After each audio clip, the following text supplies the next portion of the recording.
Hey there, fashion friends. Welcome to today's episode. I'm very happy that you are here with me today. On today's episode, we are looking at my 10 tips for taking care of your clothes. Like, ride with me if you ride with me, you can slide with me if you feel like. Ride with me if you ride with me, you can slide with me if you feel like.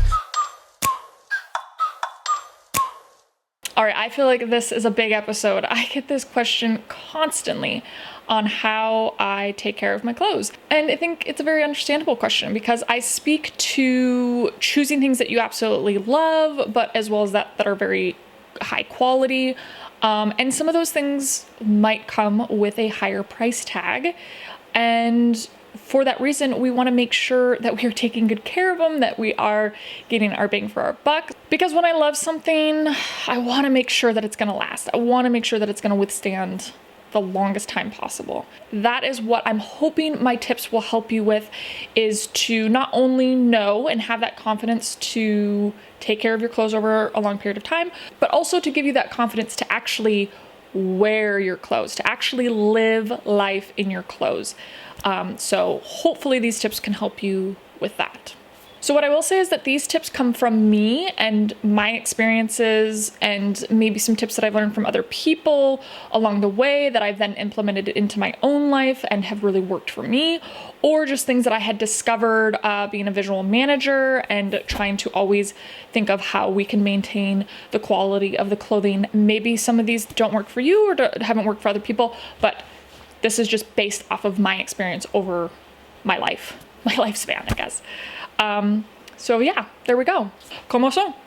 Okay, so number one is super simple, and I actually learned this as a visual merchandiser, is to put your hanger through the bottom versus the collar. Yeah, so simple, but so effective. This is definitely gonna help the longevity of your collars, especially those crew necks. If you put it through the collar of the shirt, you're gonna stretch that collar out much further over time. It may not seem like it at the moment, but definitely over time, that's gonna have an effect. So just an easy little thing, just go through the bottom of your shirt.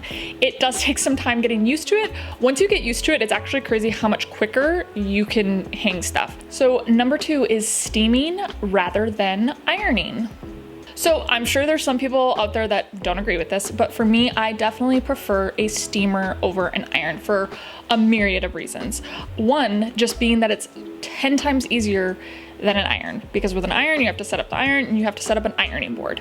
So you always have to have that dynamic.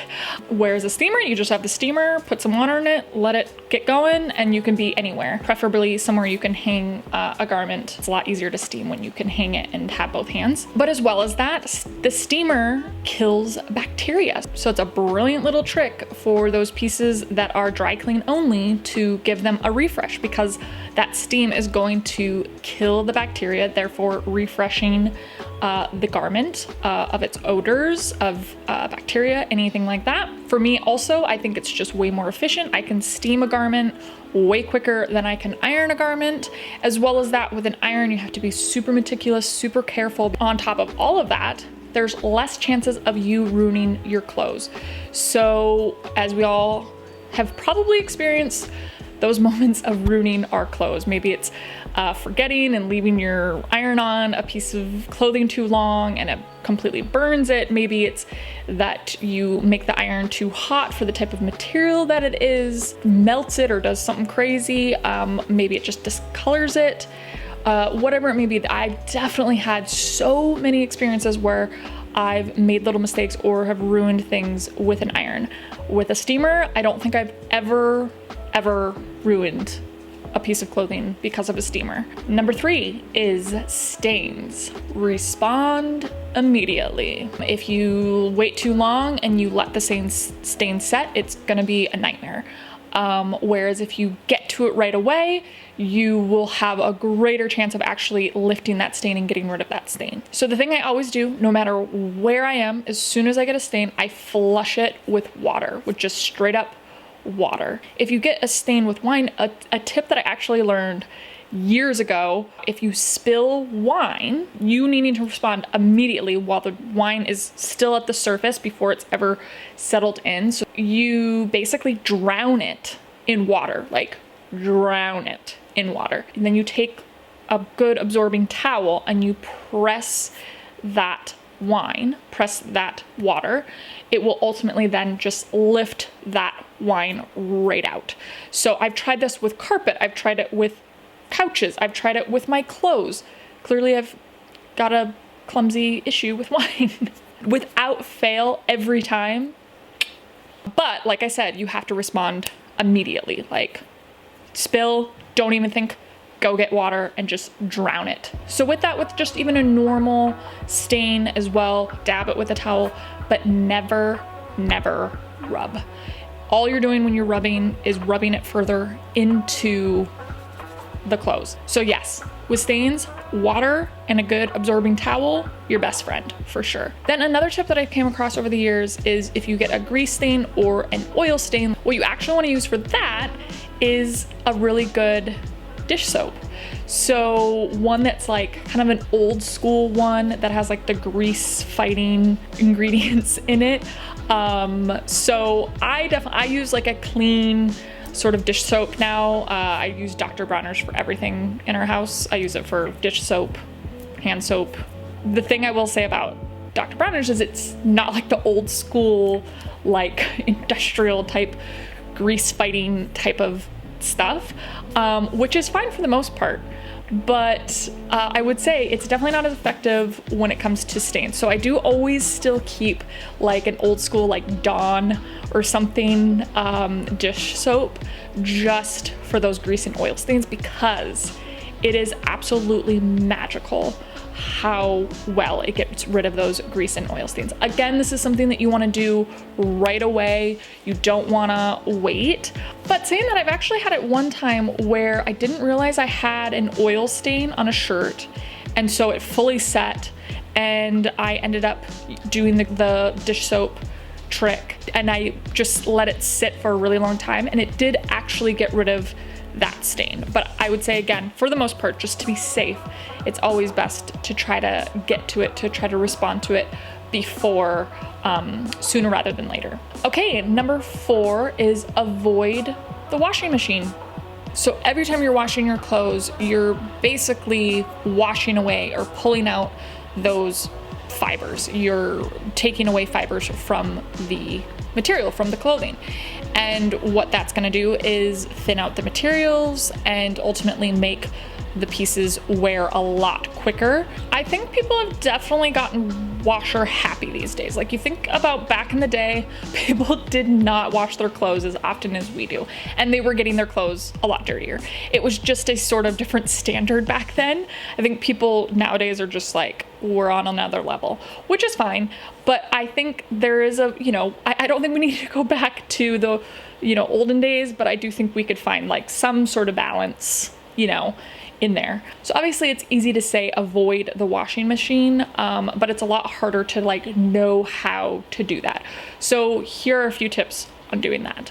So one of the things to just know and be aware of, natural materials, natural fibers are going to have a lot less microbial growth, just meaning that, the bacteria, growth is not going to be as much. They're going to be a lot more antimicrobial. Another interesting thing is that bacteria and germs can actually live on our clothing for that long. So even just something like COVID actually can't live on a garment for longer than 2 days, which is actually that's probably the longest one I've heard of. And then other bacteria and germs, a lot of it can't even last for longer than like 2 to 4 hours.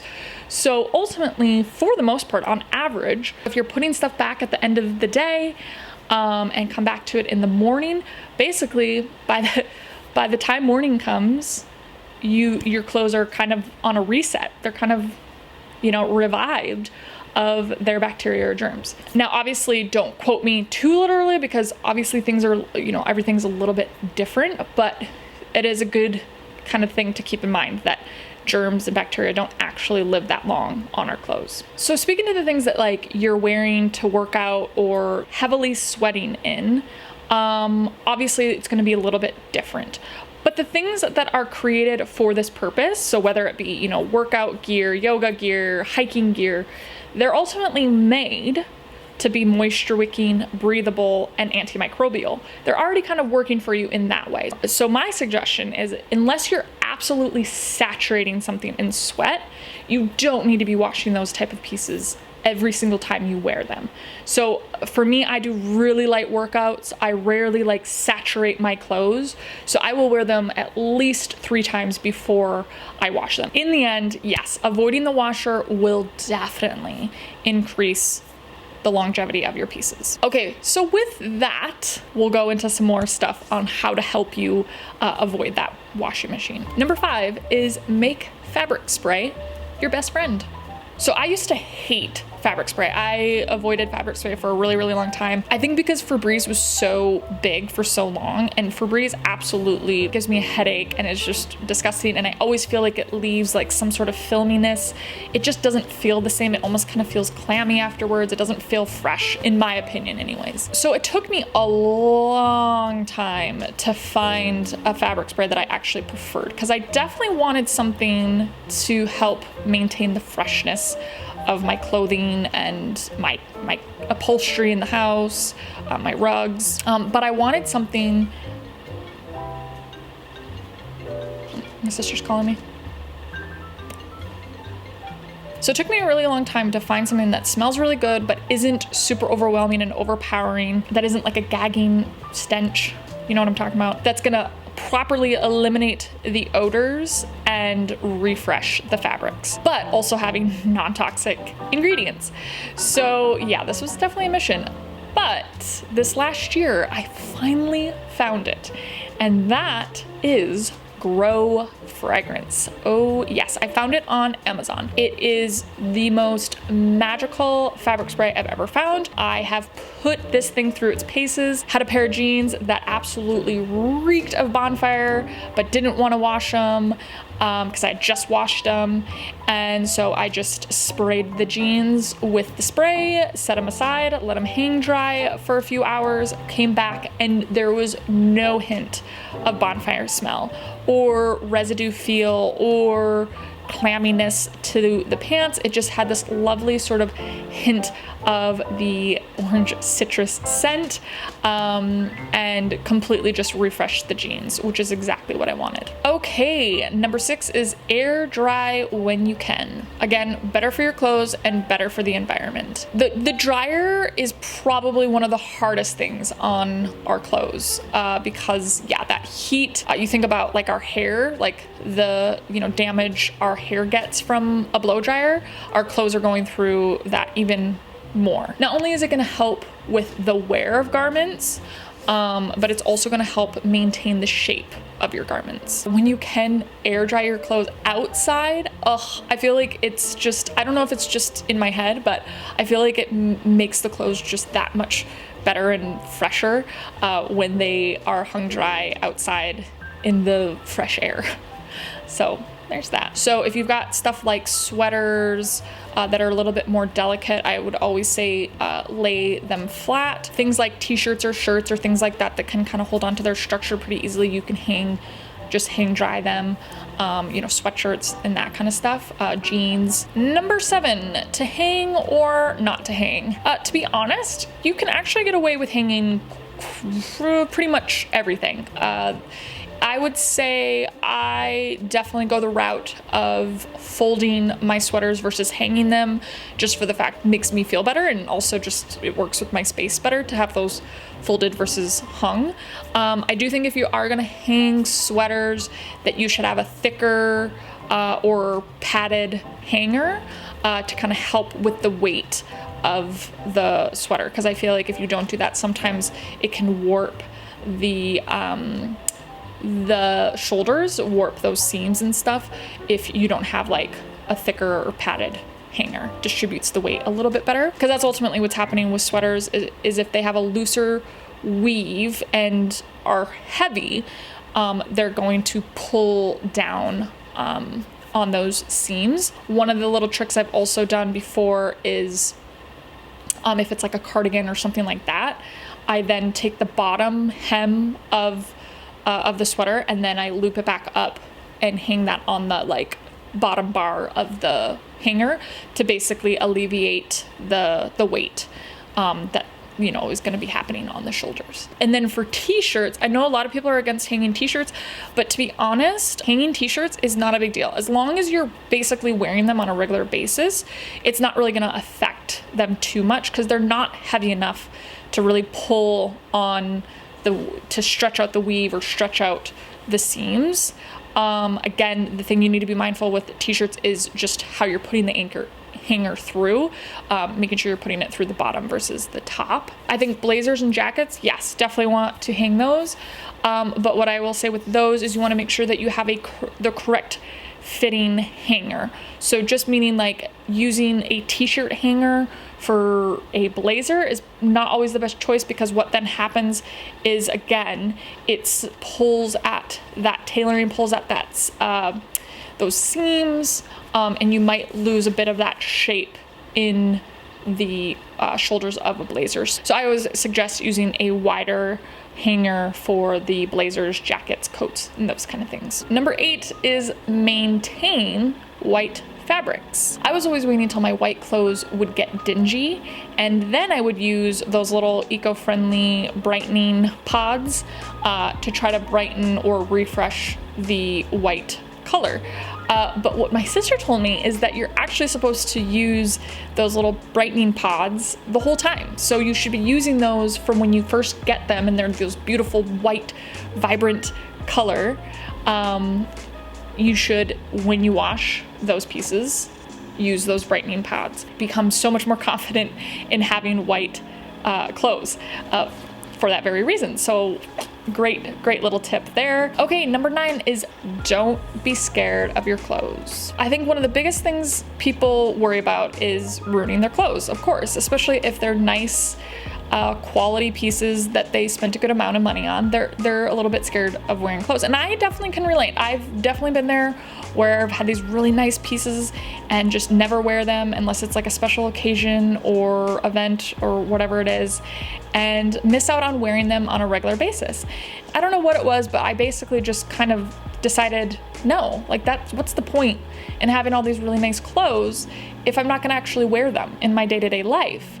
And it's funny, as soon as I started to do that, I just realized, like, yeah, there's nothing really to be scared of. Like, I would say it's very rare that you are going to ruin your nice clothes on a day-to-day basis. Even as a mom, I don't restrain myself from wearing nice clothes because otherwise there'd be no point. I'm a mom 24/7. So just always having these sort of tips in my arsenal, I know that I can attack whatever sort of situations come at me. And also what I've learned in the past as well is to embrace those mistakes or embrace those distressing or those stains. So I've had a few questions from people that are gardeners or artists where they don't really know when or how to wear certain garments. So it's just like an old house with this beautiful old wood with all these beautiful distressed areas and different little imperfections that basically tell a story of the house and where it's been and the experiences that it's had over the years.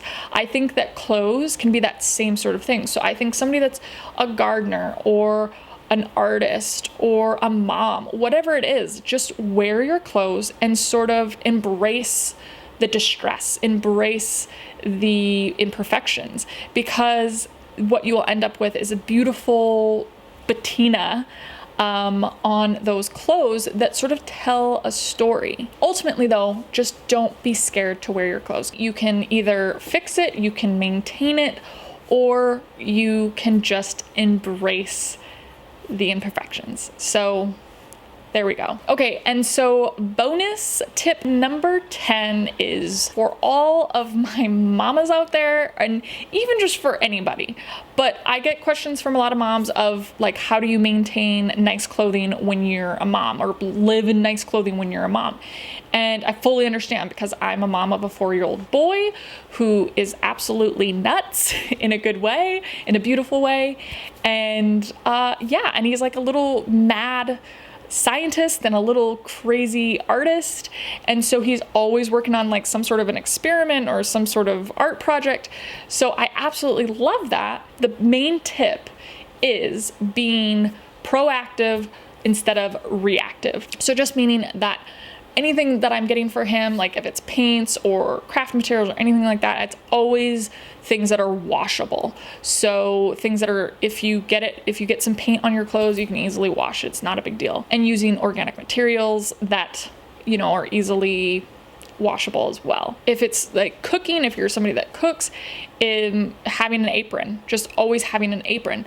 And if you're really worried about stuff, this is what I need to start doing, is wearing an apron when I'm eating food because I always drop stuff in my lap. If you're going to the park a lot, if you're doing lots of different activities with your kids, make sure that you're getting pieces that you can wash. Like materials like cotton are an absolute godsend to moms because they're just so easy to wash and spot clean and maintain. And again, they don't hold on to smells. All right, so there we have it, you guys.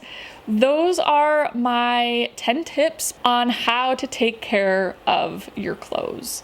So I hope that it was helpful for you. If you have any further questions, definitely comment below. Hopefully these tips have helped you to sort of take a new approach to your clothes and have that confidence to really live life in your clothes, because that is what they're meant to do. They are there to be worn, not to just be these pretty little pieces that we sometimes wear in these perfect little scenarios for little micro parts of our life. You know what to do. If you did like today's episode, give me that thumbs up, comment below, share with your friends, and subscribe for future weekly episodes if you have not already. And if you have, make sure you click that bell to be notified for my new episodes. Okay, you guys, you have a beautiful rest of your day.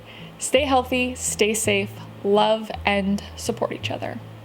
All right, we will definitely be chatting soon.